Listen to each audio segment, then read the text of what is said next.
ladies and gentlemen, and welcome to the first ever annual State of the School Address for De La Salle Collegiate. To lead us all in an opening prayer, please welcome faculty member Mr. Ben Westfall.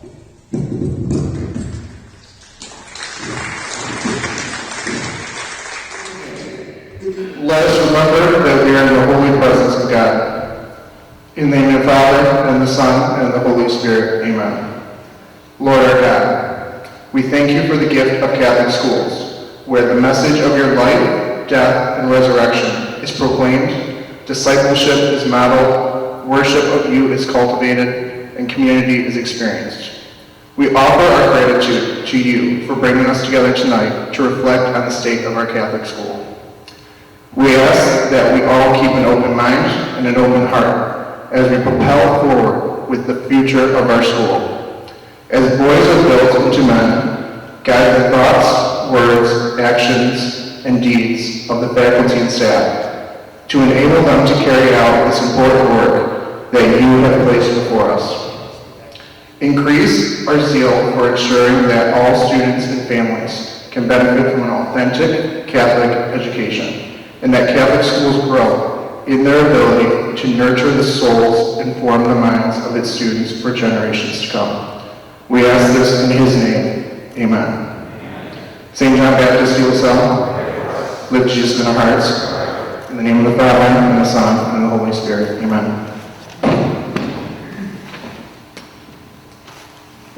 Ladies and gentlemen, please welcome to the stage the president of De La Salle Collegiate in the class of 1986, Mr. Rancilio.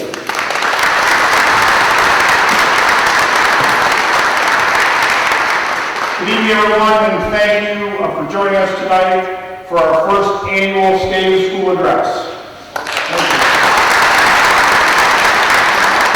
Whether you're here in person, joining us via live stream, or watching a recorded version, I want to let you know how grateful we are as a school of your interest in us at De La Salle Collegiate.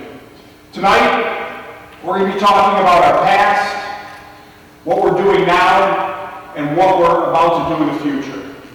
I have been fortunate enough to have been leading the school for the past 2 years, and I can tell you I'm more excited today than the day I started.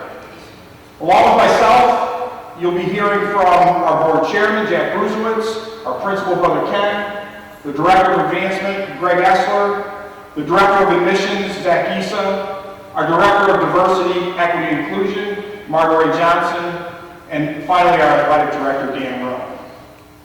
As we approach our 100th anniversary, it's a perfect time to reflect on our past and plan for our future. As most of you know, the school was born in Detroit on Conner and Glenfield in 1926 as a Christian Brothers school. Independent of any parish. Back then, most of the Catholic high schools were attached to a parish. The Christian Brothers were independent from any Catholic parish. De La Salle was one of 2 LaSallian schools back then, and the other one was St. Joe Commercial. In fact, we have St. Joe's grad here tonight, Brother Pat, so thank you for being here, Brother Pat. 53 graduating classes came out of that building in Detroit. And in the fall of 1982, we moved from Conner and Glenfield to the old Holly Junior High School on Common Road here in Warren. Since 1982, this year has been our home. There have been many upgrades since when we first came to the school, to our athletic fields, and for many of you who were here in 1982, which I know was my first year, it looks a lot different than it did back then. The most recent improvement that we made was our athletic field, our athletic stadium.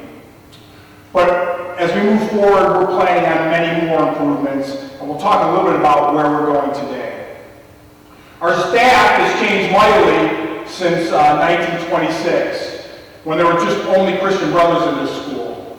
You know, today we have over 100 full-time staff members, all dedicated to educating our students in a faith-filled Catholic environment, where Christ and the LaSallian values are what we do here.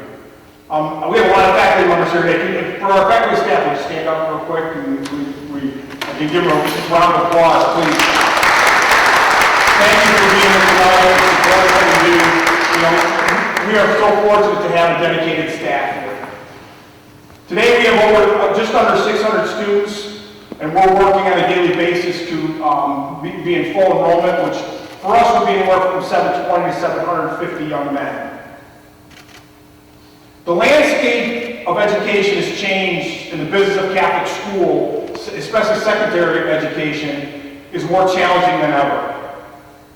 The competition for students and the philanthropic support, which many of you give to us, is in increased demand.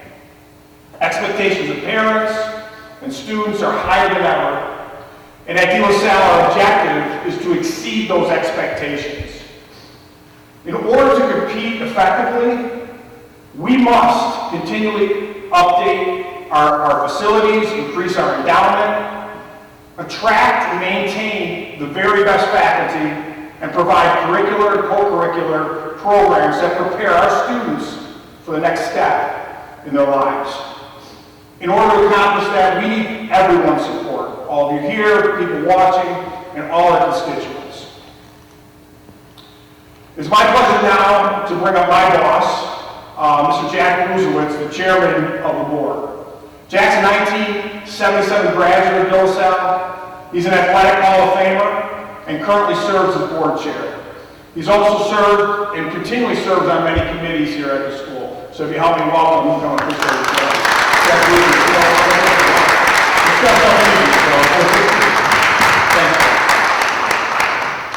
Thank you, President Rancilio, and thank you for coming. We really appreciate that. It's a pleasure to be here tonight. First, I would like to introduce our current members of our Board of Trustees, many of whom, if they're not here, they're watching live on the stream.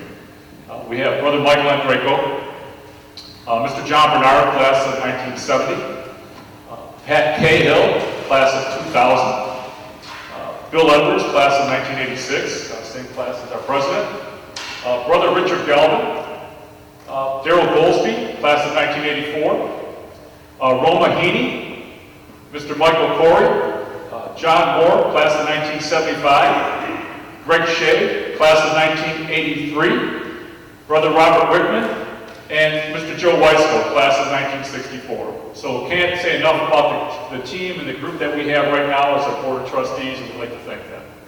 I would also like to thank, and I think there's a couple in the audience here today, our past board members, and for all the sacrifice and time they put into our school in the past as well. So people like Jerry Zaccardelli, thank you very much. You can't be at De La Salle, and as Larry said, we're approaching our 100-year anniversary, without thanking the Brothers of the Christian Schools, particularly the District of Eastern North America, better known as DENA.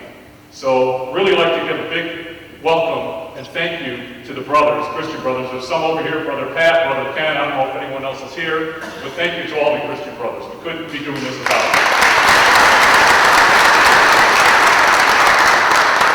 So what is a trustee? The definition basically is a board of trustees is an appointed or elected group of individuals that has an overall responsibility for the management of an organization. And the Board of Trustees is typically the governing body of the organization and seeks to ensure the best interest of stakeholders in all types of management decisions. It's important to know here at De La Salle how we're directed as a Board of Trustees. And per our bylaws, it states, except as may be otherwise provided in the Articles of Incorporation, the bylaws, or the Act, all the rights, powers, and responsibilities relating to the management and control of the corporation are vested in the Board of Trustees. To this end, the Board of Trustees Policy Handbook, including its updating by the Board, constitutes a means by which the Board further articulates its decision-making power and delegation of authority to the President of the school, the sole employee, non-voting member of the Board. Obviously, that's President Rancilio. The De La Salle Board of Trustees consists of not less than 8 and no more than 15 members, which would always include 4 members designated by Dina, our sponsoring group, which obviously we just talked about. The Board of Trustees has 4 standing committees. They are Executive Committee, Finance and Audit Committee, Investment Committee, and Trustee Selection and Development Committee. The board also has the authority to establish temporary committees when necessary, such as we did a couple of years ago when we established the Presidential Selection Committee. The board holds the president accountable through various executive limitations, ends policies, and board management delegations. We hold ourselves accountable through a governance process, which is how the board conceives, carries out, and monitors our own work. The main role of the board chair, which I'm fortunate enough to be in this position, is to assure the integrity of the board's process and represent the board to outside parties. So also, on behalf of the Board of Trustees, I would like to thank all the alumni, parents, guardians, grandparents, aunts, uncles, alumni, and pretty much anyone else who is responsible for sending their students to De La Salle for their commitment and sacrifice. We greatly appreciate it. It could not be done without you. Lastly, I would like to thank President Rancilio, the administration team that he has assembled, all the faculty, staff, coaches, and volunteers who work countless hours to provide a tremendous educational environment and ensure that we do so in the name and spirit of St. John Baptist De La Salle. Thank you. And Larry, I believe you might have a question or two. Yeah, thanks. Thank you, Jim. Give her a round of applause to her. She deserves it more time. Probably here, we briefly up. I know we wanted to have questions, but I've got a couple that people have given to me. Jack, thanks again. And many people ask, how do I get on the board? And so would you tell us what the path is for prospective board members? Sure, that's a very good question. Basically, we have a process. We have a committee, which is 100% by board members on that committee that select future board members. And we have a process in place where the first thing someone should do is get a hold of a current board member and express to them their interest in becoming a board member.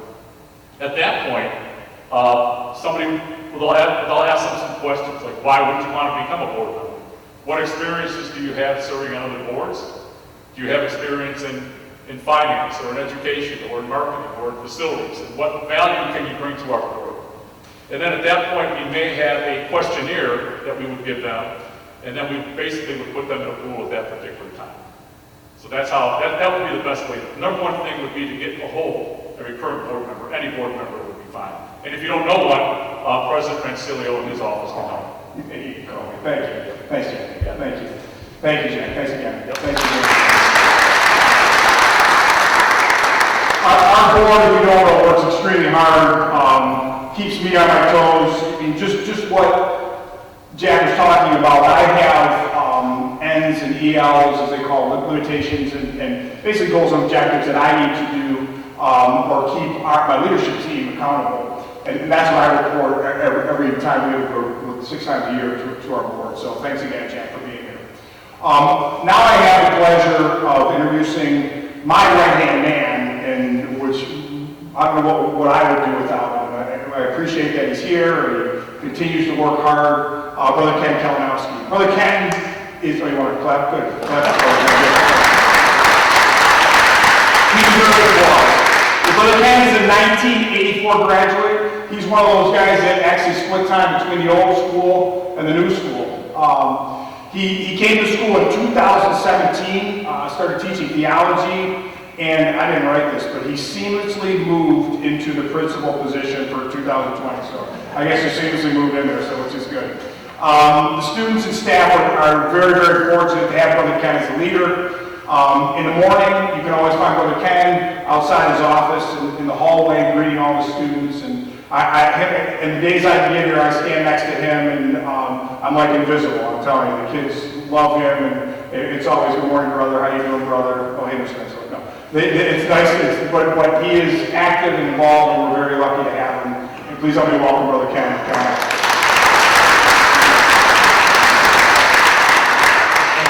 Thank you, and and I wish I looked a little thinner than that. Thanks for coming in. I am more comfortable talking in front of the boys, so forgive me for a minute.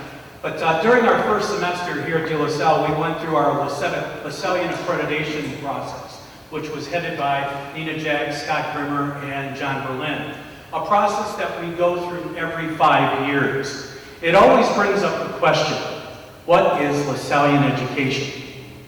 For us, Lasallian education centers on Catholic values and personal relationships, emphasizing both academic excellence, faith formation, inclusion, respect for the individual, service, and social justice. A Lasallian education strives to enrich each student's cultural, intellectual, physical, social, and spiritual development.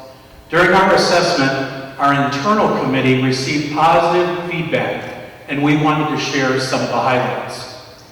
Our community provides opportunities for growth in our faith. Over the last 2 years, during COVID, nearly 30 of our boys received the sacraments of baptism, communion, or confirmation while enrolled at De La Salle with the help of our campus ministry program. The Kairos retreat, we were able to bring it back this year, continues to be a major Lasallian experience that many of our alums tell us is the highlight of their 4 years at De La Salle.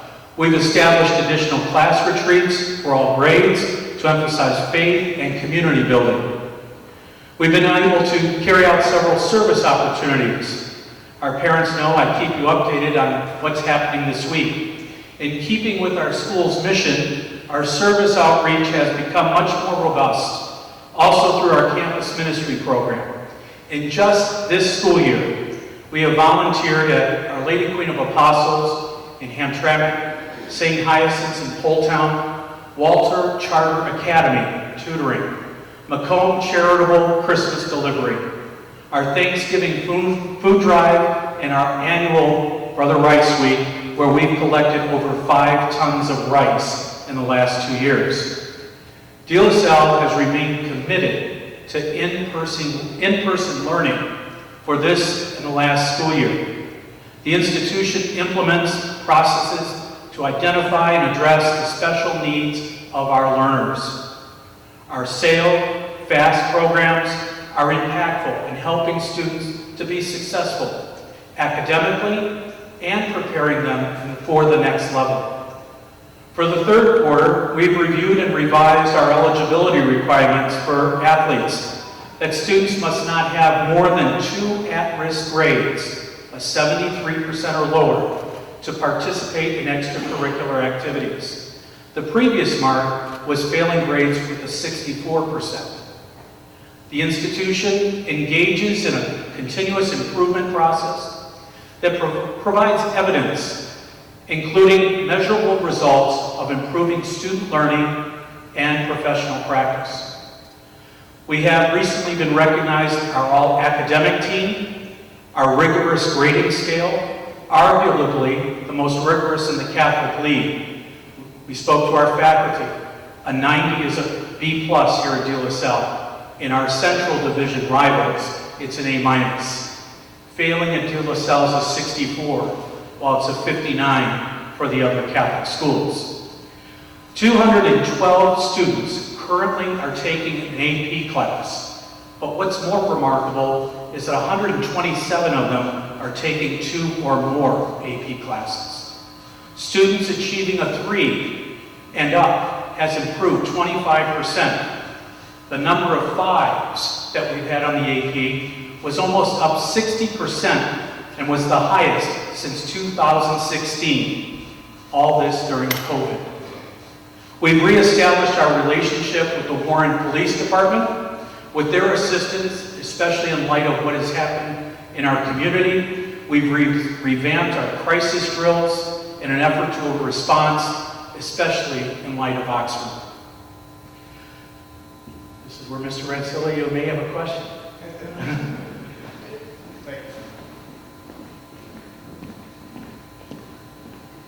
Well, you talked about at the beginning about the LMAP process in Lasallian schools. Can you tell us a little bit about what maybe a couple words, what separates LaSalle School from other schools? You know, I think if everyone had the right answer, it would be on an envelope. But St. LaSalle tells us very easily, the purpose of this institute is to touch minds and to touch hearts, to meet the students where they're at and bring them up to the next level. We do very well with students who are struggling, but we also do very well with the boys in the AP. The idea that everyone is welcome here and everyone feels part of the community. And I think if you walk around the school on any given school day, the kids will call it a brotherhood. And it's a brotherhood that I know in a jingle it says it's more than 4 years, it's a lifetime. But for those of us who are alumni, we truly feel it's a lifetime. Thanks. You talked about our AP classes, and I know we had the IB program, the International Baccalaureate program, and last year we decided to discontinue. Can you give us the reasons? And Mr. Rancilio brings this up because it's a good point, because some people said, why did you get rid of the IB program? There really was very little explanation. Well, to be honest, we didn't have the numbers. For our IB to work, it really is a school all to itself. When De La Salle envisioned the IB, they thought a number of students would come here just for that. But it wound up turning a school into a school. It was like its own niche. Also, especially looking at common sense and dollars, it was costing us well over $140,000 to run a program for 7 boys. Common sense tells me that that's not working. So Mr. Dean, myself, the academic committee, we looked and said, what do we need to do? So in response, we more or less expanded our AP program to 6 extra AP classes that we're offering this year. Also, we found out IB was not giving a test during COVID, so all the work that the boys were doing was for naught. And a number of colleges and universities were not even recognizing the IB diploma. So we sold the boys a bill of goods saying that if you do all this work, it's going to help you. And in reality, it didn't. It's looked good on a transcript, but the AP classes that we offer here, and I look at Nina Jacks, and I look at Lindsay Toulis not here, but I look at Thayer Mukhtar, Brent Castine. Our AP program is quite strong. It's rigorous. And if you don't believe me, ask your sons. The idea is that we're challenging them, but we're also helping them prepare for college. And I think we do that well each and every day. Thank you. Thanks, Brother. Thank you. Brother Ken. Before I bring up Zack, I want to acknowledge one person. He hates when I acknowledge him. But Christine, if you would actually come up here real quick, because and this is ad-libbing. So we are very fortunate to have a vice principal, assistant principal, Christine, who's an 89 grad and been here how many years, Chris? 18 years as an administrator here. I can't tell you, I think Brother Ken and I will attest that, I mean, to have someone with his background and experience, for us, I don't know what we do without him. Those things that you saw on the board about how well we are doing academically and what our teachers are going through have a lot to do with what Chris and Mr. Dean have done. So he deserves a round of applause, and I really want to thank him.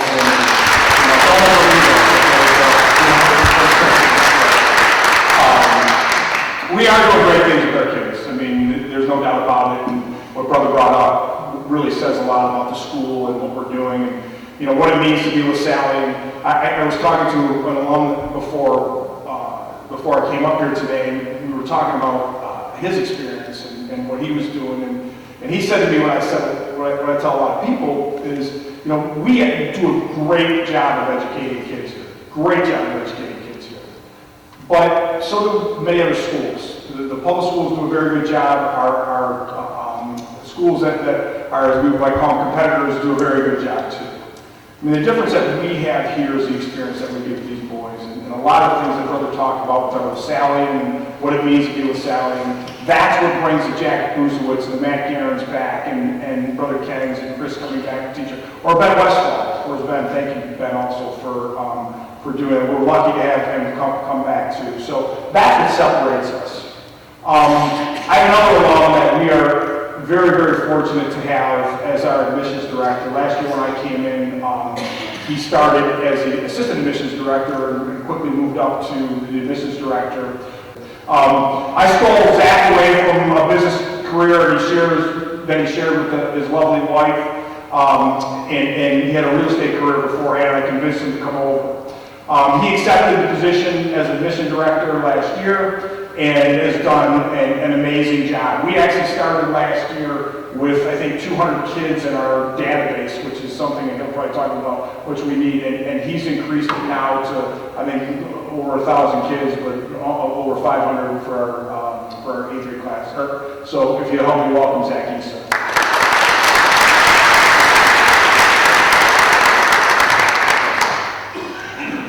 Good evening, everybody. Thank you all for joining us tonight. Before I begin, I'd also like to acknowledge our admissions office manager who helps my day-to-day tasks in ensuring that enrollment continues to go up, Mrs. Angie Aldini, who is also in attendance with us tonight. School enrollment continues to be a priority for us here at De La Salle Collegiate. We continue to see an upward trend in admissions from last year to this year. Currently, there is a 40% increase in applications for this upcoming freshman class compared to this time last year. Attrition remains positive as well. We had 30 students transfer in from the start of the school year through the second semester. We have a focus on database cultivation in our department.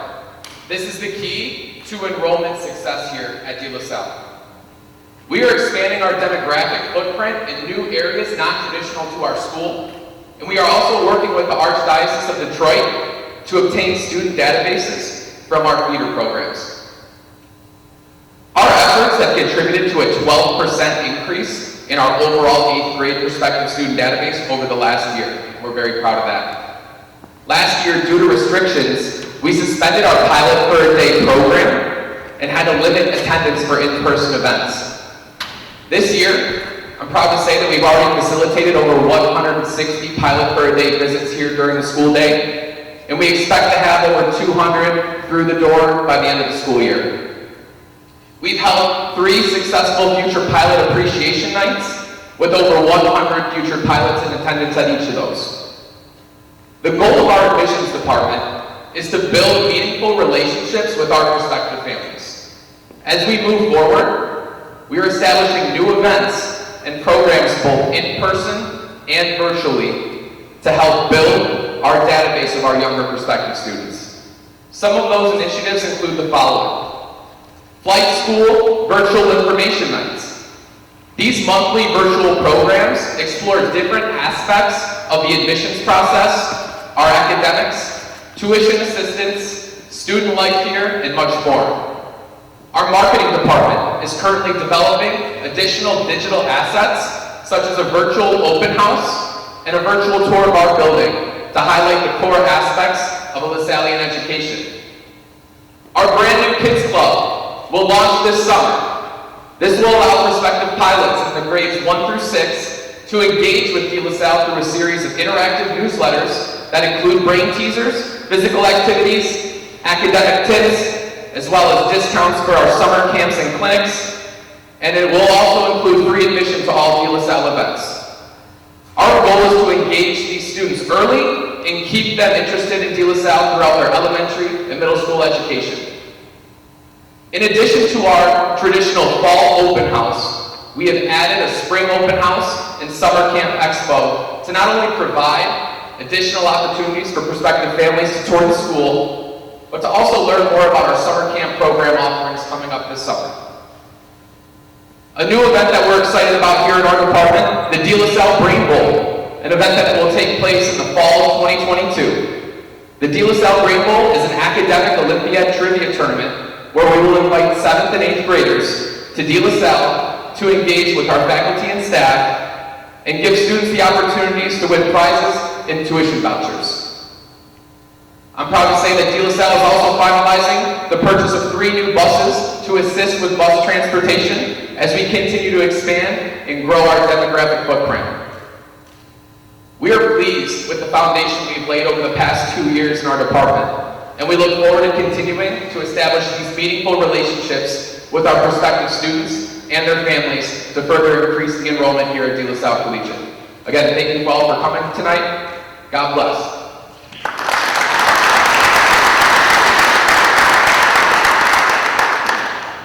One of the things that we're most proud of here is, and Brother Ken spoke a little bit about it, is the ability to offer an education to any young man that really wants to be here. I mean, we raise a lot of dollars, and I know Greg Esler is going to talk a bit about the money that we raise in tuition assistance. So if any young man does want to come here, we give them the ability. Can you talk a little bit, Zack, about the tuition assistance process and what it's all about? Absolutely.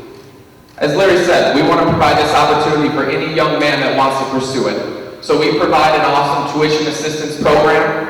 We utilize a program called FACTS, which is a third-party application process to utilize our tuition assistance. Every student that would like to have any sort of a tuition assistance amount must go through the FACTS program. And if you're tuning in live, you can go to our website at delasalehs.com under the admissions page, under tuition assistance, and be able to apply right now. But everybody goes through that process. It's a double-blind study, basically, sent back to our tuition committee, who makes the ultimate decision on the tuition assistance awards. Thanks. Well, can you also do me a favor? Thanks for answering. To talk about athletic scholarships. I mean, I know that, and maybe dispel some rumors. I mean, all the time we hear, and I'm sure many of us hear, that we give out athletic scholarships, and can you talk a little bit about that? Great question, Larry. That is actually true. It's a common misconception that people think that we give athletic scholarships here at De La Salle. That is incorrect. Every student that receives any amount of tuition assistance goes through the same process. They apply through the FACTS program. That program recommends an award. That award goes to our tuition committee for the ultimate decision. There are no athletic scholarships offered here at De La Salle Collegiate. So when a parent says my son received an athletic scholarship at De La Salle, that's not true, correct? Unfortunately not. That is not true. Thank you. Thanks. Well, thank you, Zack. Thank you for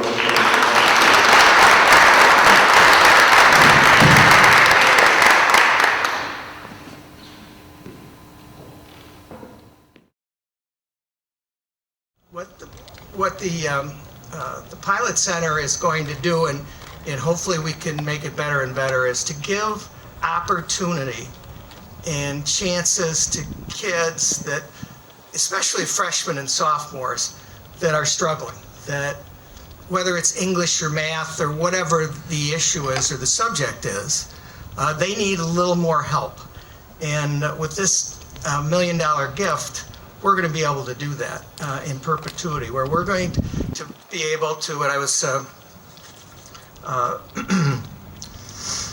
talking to Brother Joe earlier today, and the idea of that hand up and opportunity for probably 20 or 30 or 40 kids a year is going to make the difference in many of their lives, where they get that individual help in the subject matter that they're struggling in. And so, you know, when Amy and I were here about 4 months ago to, I guess, Brother Ken to seal the deal, you know, we were blown away by what's going on now and really excited about what we can do in the future. And I think that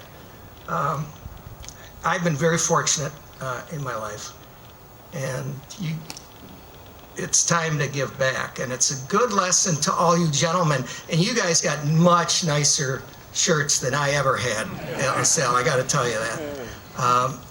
But it's something for you all to think about. I always, when I come back and speak at the school, reminding you to thank your parents for being here. Because generally, your parents have made sacrifices to have you here. And so it's always a reminder of that. But the other thing is that we get 600 kids in the school this year. There is a good percentage of you that are going to be successful. And when you are successful, part of the LaSallian mission is to give back. And I think you need to all think about that. Don't make that an afterthought, make it a thought. When you are successful and you have the opportunity to give back, give back.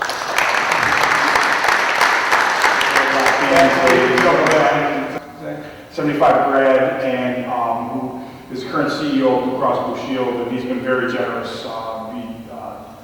He has pledged $1 million and gave a significant amount, but Dan's real passion for this school is our SAIL program, our FAST program, which Andrew Campbell is part of. Mike's here or not, I think it's Jackie. Anyway, but there are people here. We really try to meet the kids where they are at. We are one institution that is a Catholic institution that's very rare. Kids can come here that may not be up to some other standards of some of our other kids here, and we really work with them to get them to that point. And Dan's been very generous, and it's been very nice to have him. One of the other things that he did say too is to all his boys to make sure you thank your parents for sending here. How many parents here, can you stand up if you actually have sent or have a son at school here, please? So if you look around the room, we have a significant amount of people. So they deserve a round of applause for sending their kids here. And there's one person that I have to thank too, and she comes to most of my speeches, and my mother. Can you give her a round of applause for that? She's why I'm here today. What I'd like to do now is we're going to bring Esler. If you don't know, Greg is our admissions, I think he does admissions too, a long time he does everything, but our advancement director. He began his career back in 1994. Actually prior to that, actually he was in the 80s when I was here, but we came back in 1994 to be the head basketball coach. In 2019, we were lucky enough for Greg to join the team here as on a full-time basis as director of advancement. Greg is responsible, he truly is responsible for very successful at raising money. He was one of the instigators with Dan Lott and many other seven-figure gifts that he'll talk about, and is going to lead us as we move into our strategic planning and capital campaign. He also heads up a department that is responsible for the Christian Brothers Dinner, our raffle, and many other events here at school. So if you can please help me welcome Greg Esler.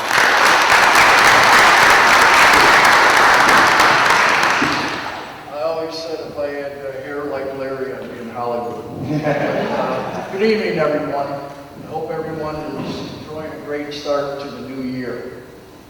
Before I get started with the accomplishments of the advancement staff this year, I'd like to introduce our staff because it's truly a team effort. I'd like to begin by saying that they're a very talented group, a very dedicated group, and they have tremendous passion for the school. First, I'd like to introduce Alumni Relations Director, Dennis Cook. You can stand up, please. Associate Advancement Director, Linda Shevnik. Stand up, Linda, please. Advancement Assistants, Vito Churko and Joyce Parada. We also have, she's not here tonight, but Vicki Granger, a longtime staff person here, who's editor of the De La Salle's quarterly magazine, The Collegian.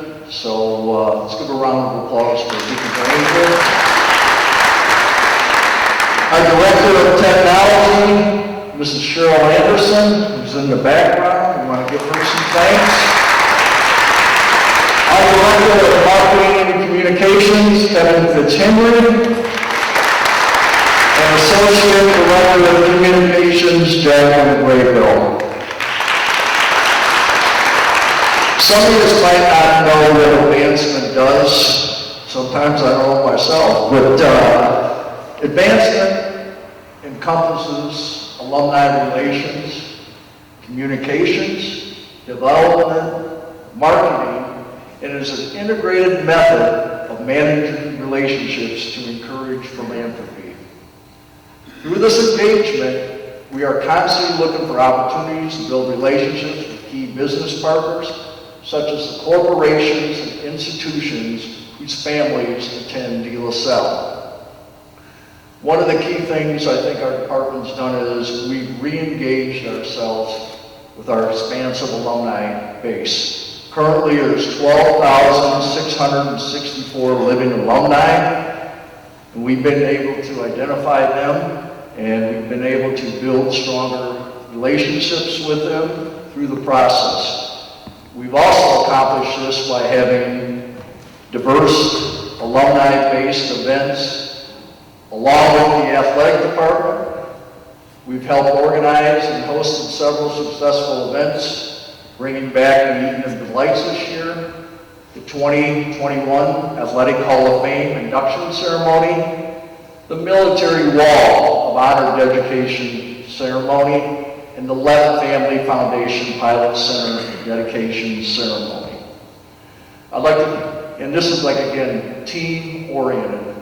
Last year, we set a raffle record by raising over $209,000. The previous mark was in 2008, and that was with less 274 students last year. We increased the revenue made on Giving Tuesday by over 25% by raising over $100,000. I'll ask my staff, they want to put this word in there, they go, we smashed the previous record held for the Christian Brothers Classic Golf outing by netting over $55,000. We produced the third highest amount of revenue with the Christian Brothers dinner during a COVID time. We've received 166 donations from new or lapsed donors so far this fiscal year, which starts July 1 till now, from the previous year, which has amounted to over $66,000 in revenue. We're always looking for money, and we've gone to look at some grants, and we've been successful with the Pulte Charitable Foundation and another one from the Catholic Foundation of Michigan. We've created 6 new endowed scholarships, and an endowed scholarship is it has to be a minimum of 25 years. And what we do is we put the money away for 1 year, and then the interest goes to tuition assistance or student assistance. And so far, we've been very, very lucky with Tim Brusewicz, a 63 graduate, the family of Alexander Scapini, a 16 graduate. You've seen the highlight of Dan Lepp, 75, and our president, Mr. Larry Rancilio, 86. Wayne Davis from St. Anne's, and his sons went here, and past DeLaSalle president, or parent Wally Ozog. In the school's 96 years of existence, we have had 3 7-figure donations. 2 of them have been acquired this year alone. I want to thank everyone for their time, and I wish all of you and your families a prosperous 2022. And go Pilots.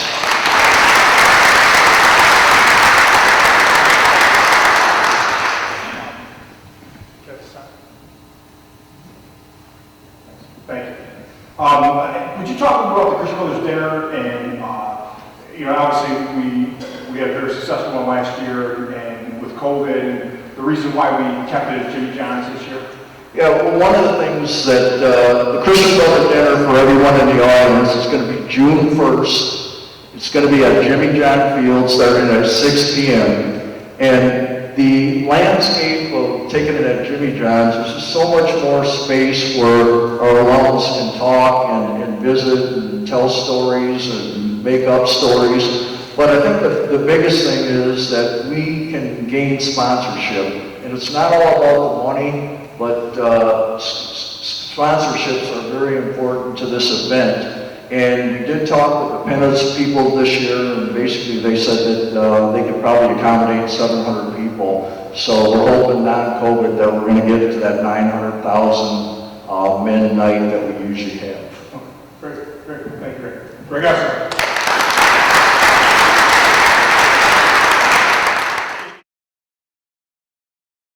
Hello, DeLaSalle family. This is Jeff Frederick-Conjoli, graduate of class of 1991.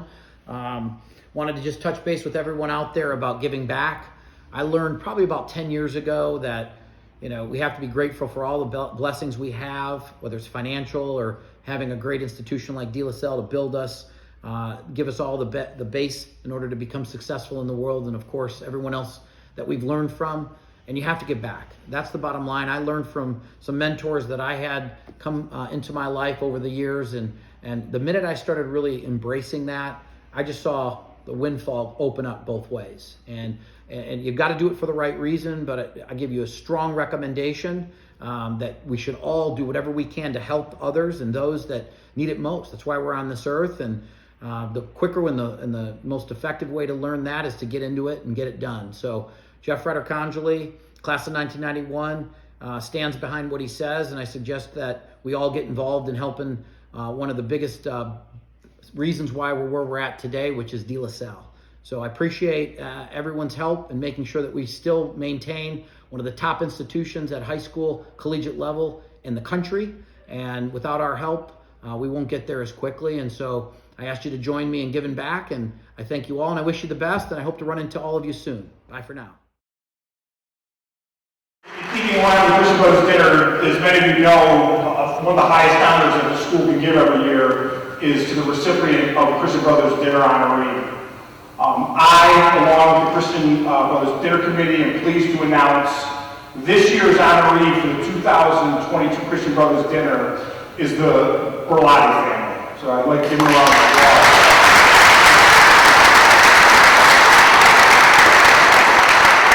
Many of you know the Berlotti family. They have a long-standing history with De La Salle, and they truly exemplify the values of our school.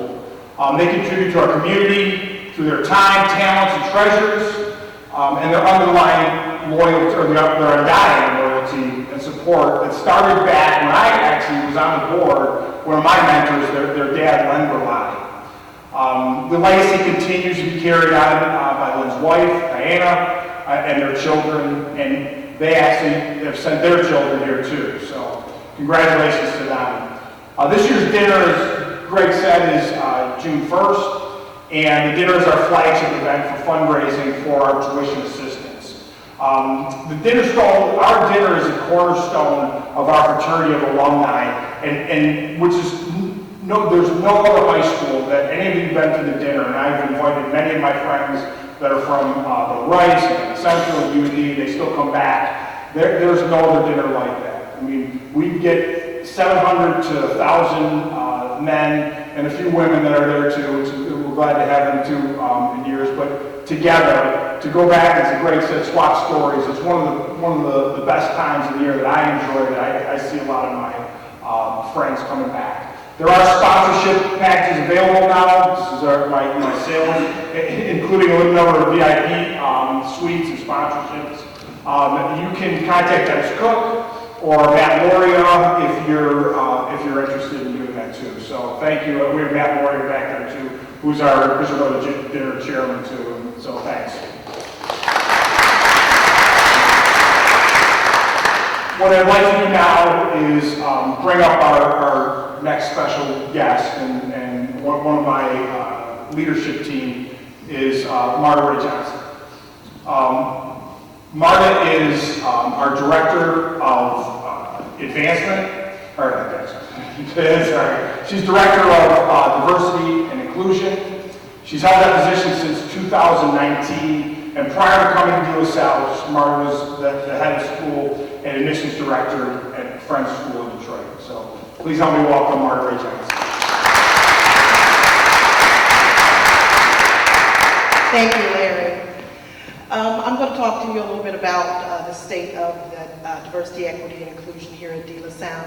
But before I do that, I want to share with you a couple of acronyms that I'm probably going to say that you may not know what that means. Okay? If you hear me say DEIB is diversity, equity, inclusion, and belonging. And then the term JEDI is justice, equality, diversity, and inclusion. July 1st of 2019, De La Salle Collegiate took a very bold step, and it appointed its first diversity director of inclusion. They recognized the need and they filled it. In doing this, they added their first female administrator to the leadership team and its first member of the leadership team that was African American. That school year was 2019. That was a very difficult school year for us. We experienced two pivotal events, one being a global pandemic of COVID-19. It was a very difficult time for us, and I had just begun my position here at De La Salle. What it brought to mind was the true character of a school is not who you are when times are good, but who you are in times of crisis. How do you react when you're under fire? How do you respond in times of adversity? These two events, although they were unfortunate, allowed us to take a good hard look at who we were, our practices, and at our community. We were given a rare opportunity to use the situation, to learn from it, make changes, and to become better. I chose to create a diversity initiative. This evaluation project, which is strategic in nature, involved stakeholders, people who cared about the school, like alumni, teachers, parents, administrators, board of trustee members, community partners, and for my work, DEI partners. This group became the Diversity Stakeholders Committee. Their charge was to review the full DLS experience, give input to the issues and problem areas, to identify action steps, and to correct issues and provide practical recommendations for change. The goal was to build a community where everyone belongs. After about 3 months, a DEIB, Strategic Action Plan, was created.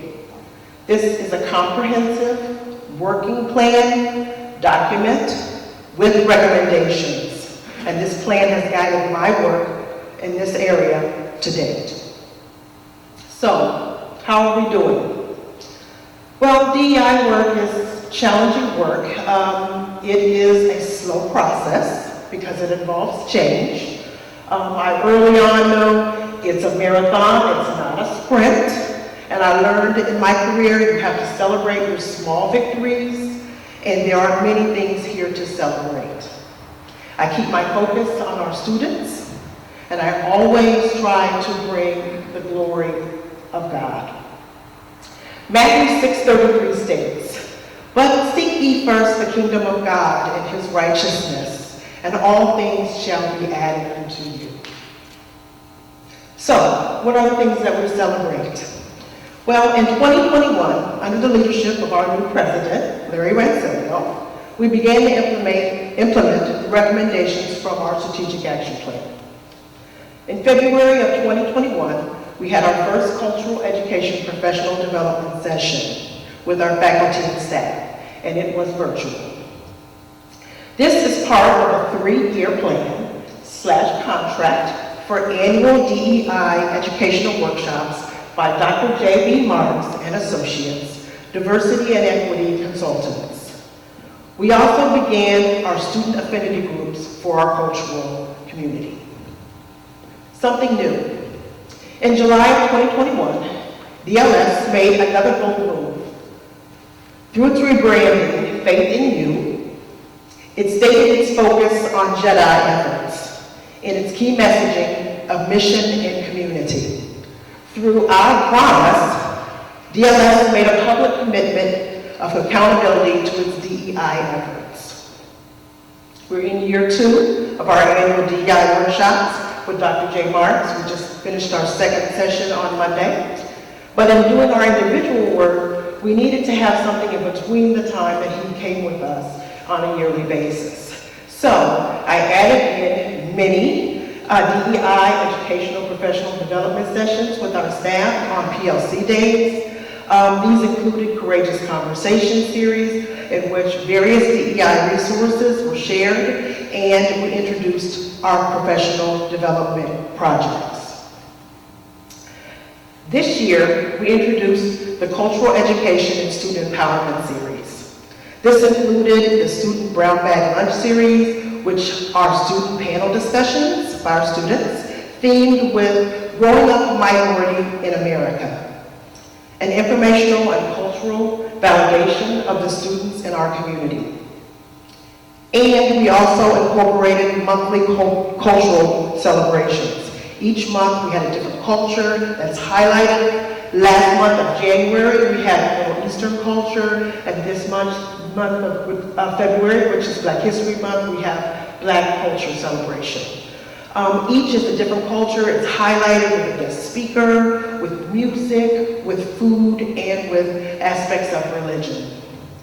So, what are our future plans? Right now, we're exploring more opportunities to increase our diversity, both aesthetically and in our thought process. The recruitment of more diverse faculty members and staff is essential to better mirror our growing diverse student community. Until then, we will continue our professional development, our cultural education opportunities, and to encourage and promote the growth mindset, the emotional intelligence, and the self and social awareness of our DLS community. What's our next phase? We're going to do a case study with the collection of empirical data through videotaped interviews, responses, and testimonies from a variety of different stakeholders, parents, students, staff, faculty, alumni from our diverse backgrounds. This will allow us to be able to have more of a data-driven guidance as we move through this work. Another big focus will be on our student equity, placing more emphasis on our social and emotional learning of our students. Also examining and adapting our curriculum and instruction techniques to be a more culturally responsive model. Our work in this area of DEIB and JEDI, the workshops, the programs, the events, they're important. Our diversity and inclusivity make us stronger, they make us closer and more productive as a community. And it helps us to fulfill our Italian charism and to strengthen our faith in God and in ourselves. Thank you.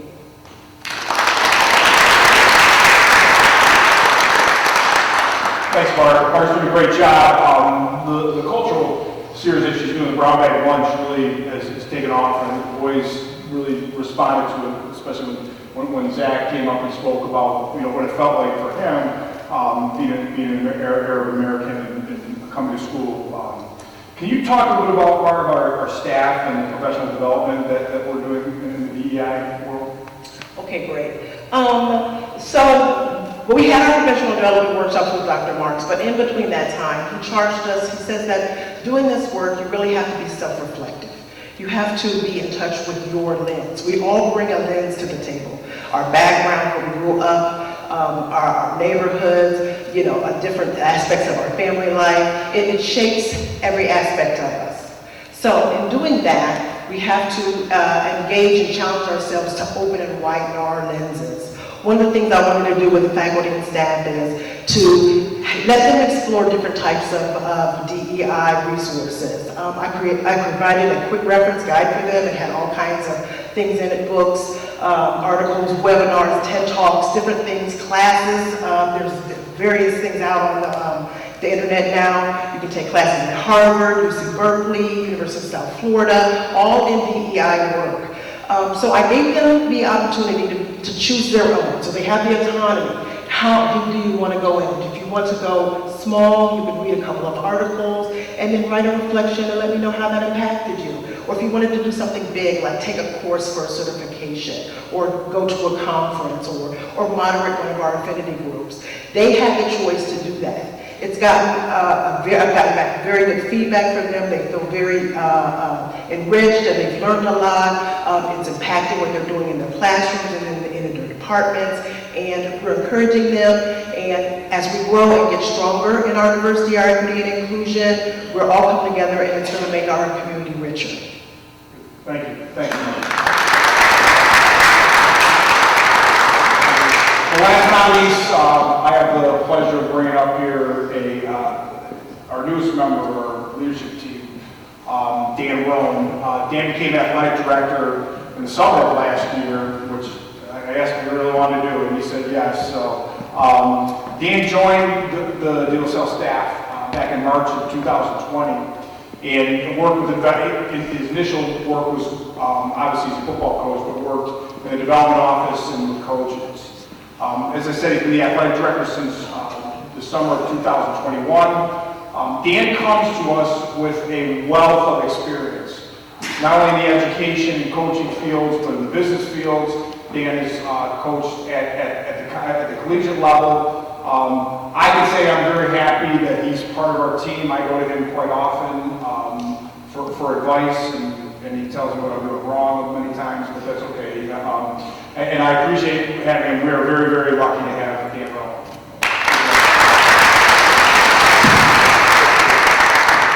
Thank you, Larry. First of all, thanks everybody for being here. I promise not to be long-winded because I'm talking about athletics, and it's obviously very passionate to me and very passionate to the school.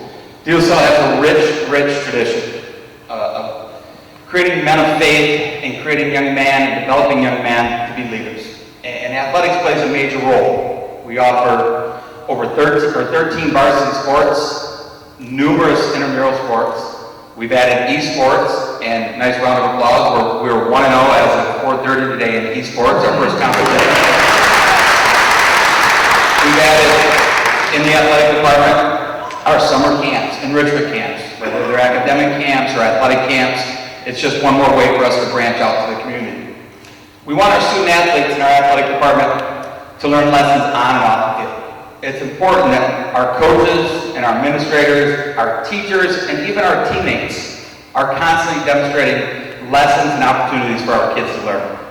One of my major focuses was to spend a lot of energy focusing on staff.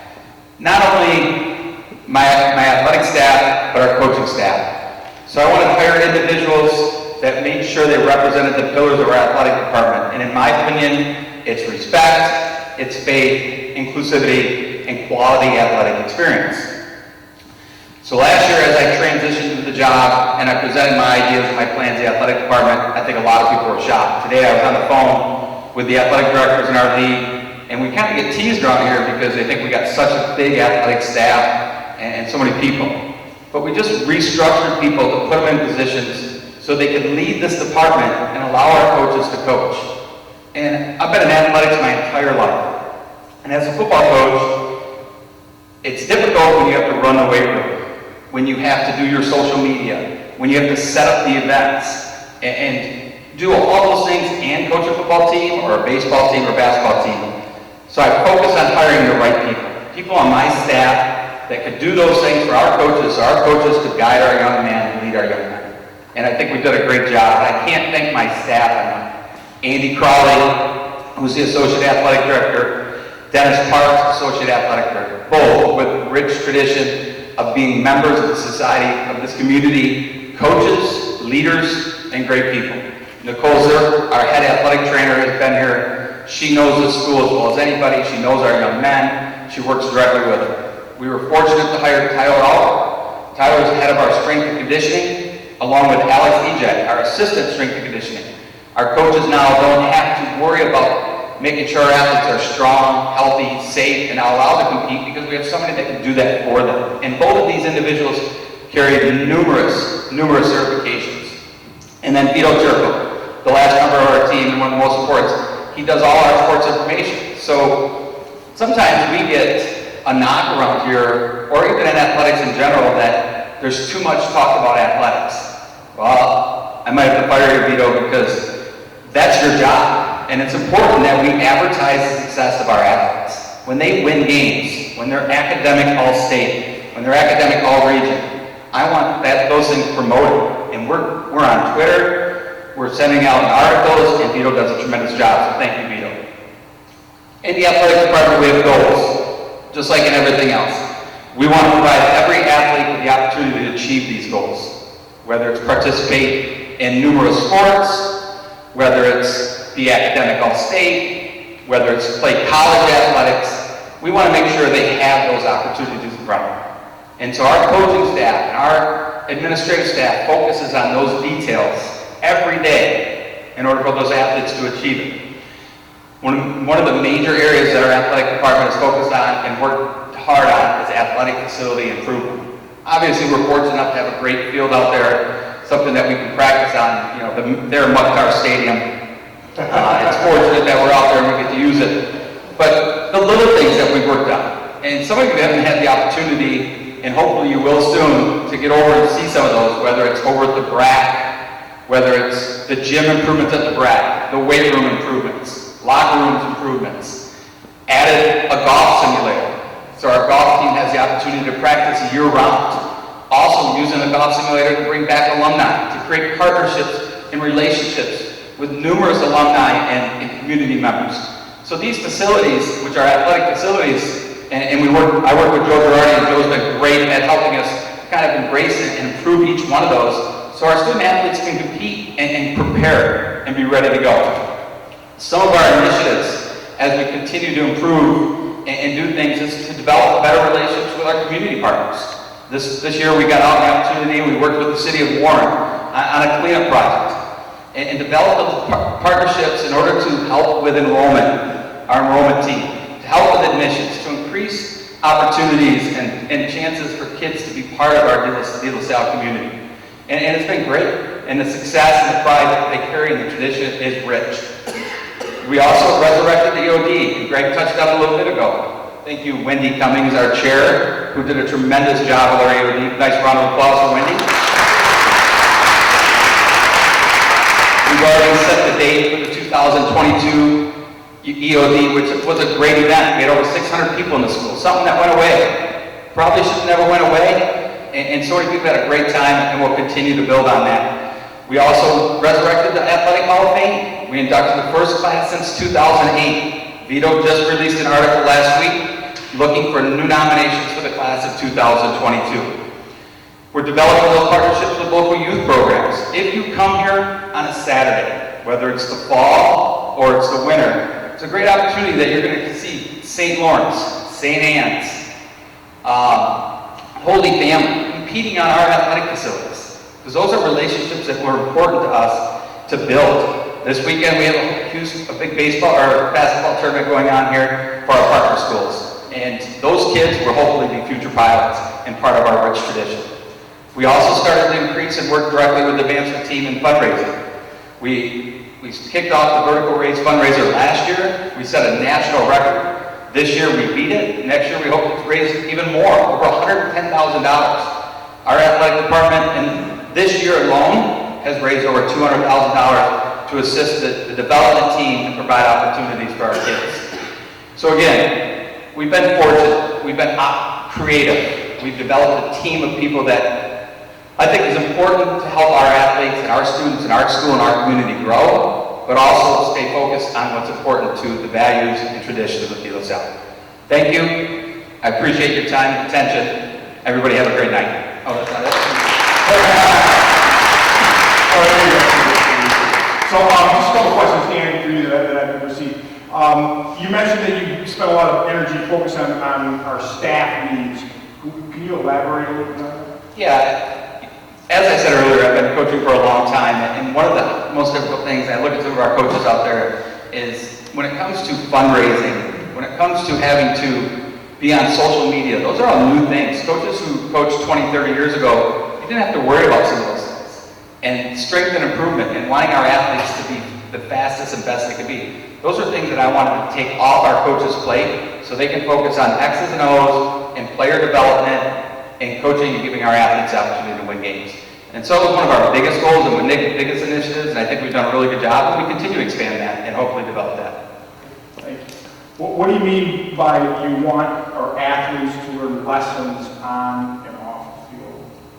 You know, it's when you want to develop men of faith and future leaders for our school and community, it's more than just winning games on Friday nights or Tuesday nights.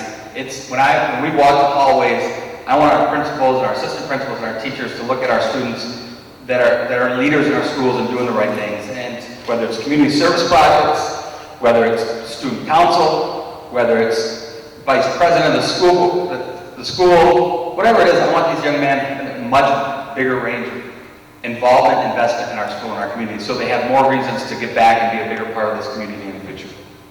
Okay, thank you. Thanks, Dan.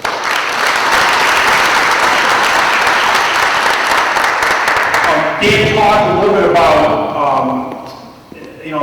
our kids and what he's doing with the athletes, and he's really been a catalyst for a lot of the service projects that our boys have done. You'll see them out there during COVID. I think he was at the hospital down the street and doing several things. And that's really what we're teaching our boys more than anything. I went to lunch today with a few individuals from Positive View. That's a group of men that are here working with our boys and talking about empathy and about how to deal with different adversity in their lives. Well, one of the things they really talked about was our boys and the type of kids they are and what they're learning outside the classroom, which I talked a little bit more about before. Prior to my close, I have a few thank yous and some people to introduce. Joe, can you come out up here, Dave? Two of my leadership team, people that do not speak today, I want to introduce. Dave's our CFO, and he's a man of few words, except when he tells me I'm spending too much money. But he'll quickly come into my office. But we are extremely fortunate to have Dave. Dave comes from a out-of-school environment. He was in the business environment. He understands the numbers very well. Helped me out significantly in terms of budget-wise. When I came in here a year and a half ago, our leadership team didn't really know their budget that well. Dave has counseled them. We've done a great job in making sure. Again, one thing that we need to have here is a balanced budget, and he's helped me do it and helped us actually spend wisely. So he deserves a round of applause.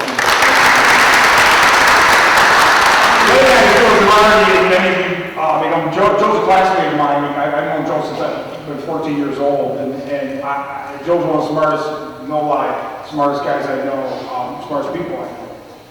Joe did a very wonderful thing for me.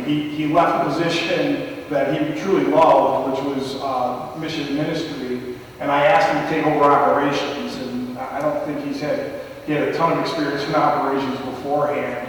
But really, what you see going on in this school in the background every day has to do with Joe. And Joe will take on any project I give him. I mean, he took on buses, the golf simulator, esports, and aggressively went after to learn about what we need to do to make this school the best it can be. I truly believe he's again, another one of my right-hand people, and I'm very lucky to have him. So, Joe, thank you for being here.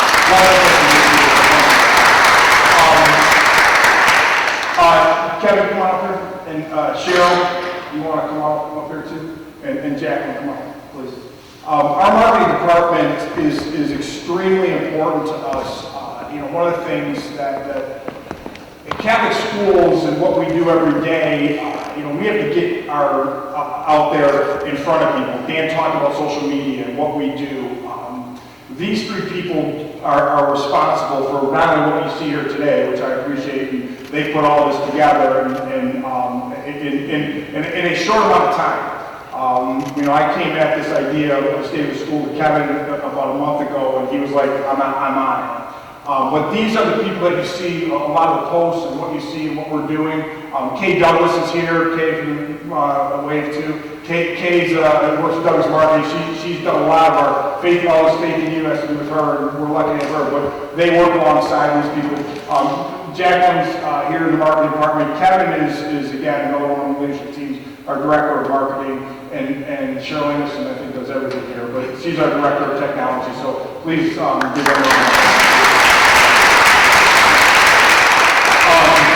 lastly, our board of trustees, I know Jack, thank you for being here and doing what you do too, and I appreciate everything that they do for us too. And lastly, as I always say, the most important people that we have here on a daily basis are teachers. I mean, I can't thank you enough for what you do for these boys every day. I see Brad Robinson here. Brad came from Fraser, who's retired and working and him and I talk, I don't say quite often, but many times I'll see him in the hallway and just talks about, what we do here to educate these boys and the difference that we make in their lives. And like I said, I don't want to talk about comparison. I don't like doing comparisons, but what he sees the difference in our teachers and what they do, they really care. I mean, one thing about LaSallian education, what it's all about is developing relationships. Thayer Mukhtar may want to think that my son remembered what he taught in civics class or the government, but I don't think they do remember a lot about that. But what they do remember is Thayer Mukhtar cared about them and loved them. I mean, that is one of the things that I get goosebumps because I talk about that too, but that's the difference that we see in our schools here. Guys look like Jolly, and I want to make sure I don't miss anybody, so I'm not going to talk about it anymore, but that's the difference. So thank you again to our teachers, and they really, again, deserve a round of applause too.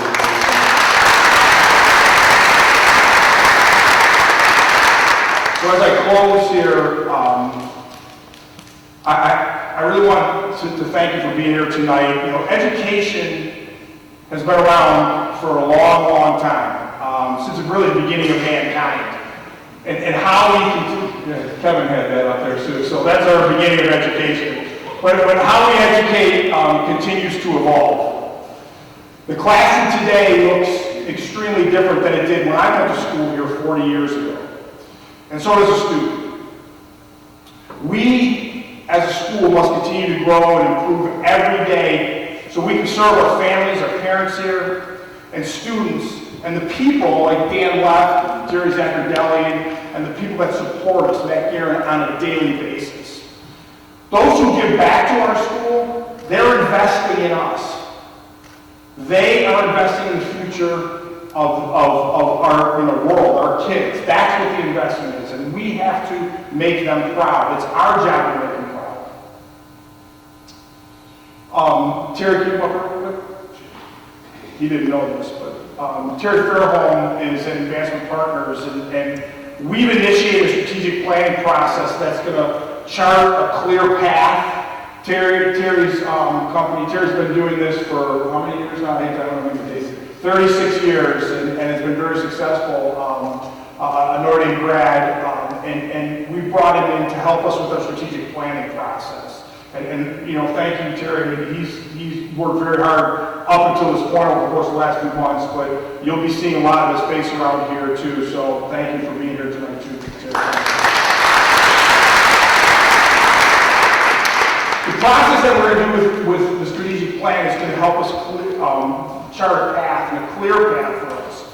It's going to take place over the next 6 months, and we're going to ask all of you here to participate in different ways, and anyone that's watching. The strategic plan will chart our course. Too many times we obsess about the competition. And we shouldn't be concerned about our competition. We need to be concerned about where we are going. We're not competing against others. We're competing every day against ourselves and how we get better. Our focus needs to continue to be how we are educating our students better. How do we take care of educating them better than we did yesterday? This is what we're working toward. And we need to ask the questions, how do we find new solutions to advance our calling? You know, it's funny because Dan spoke at his, and I use this at his banquet, and talks about, you know, the athletic department and football program and how, you know, we've done a very good job of elevating it. And we've become the chasee instead of the chaser.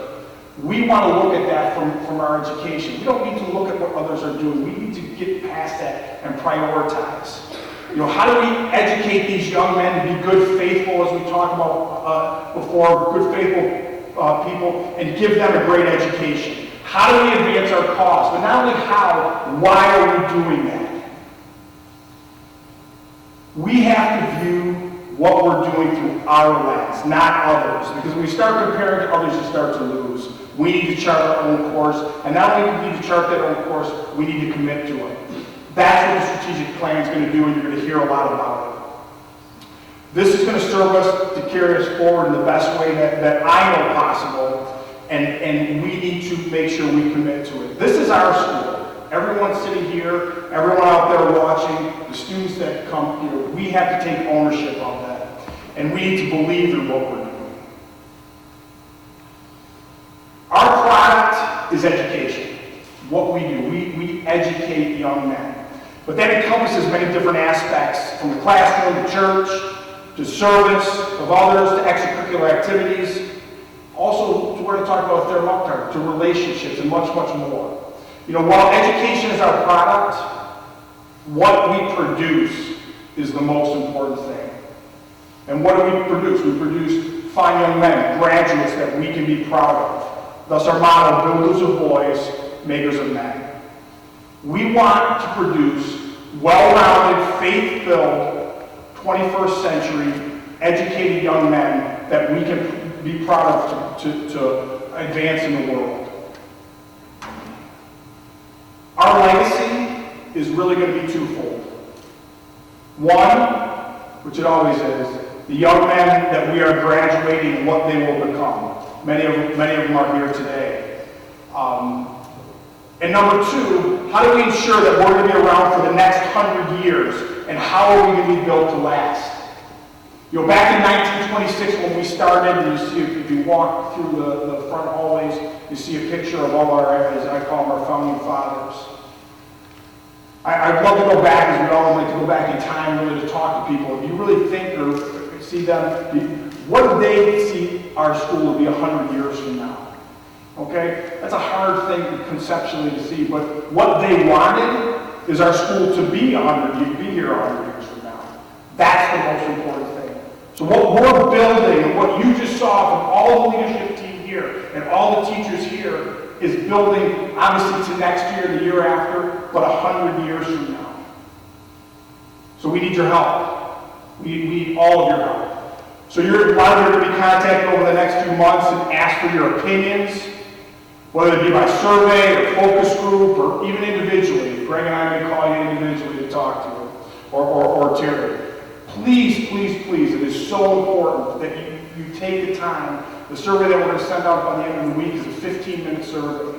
We need your feedback. We need it. It's important. We value your opinion, and your input is critical to what we're going to be doing over the next 6 months.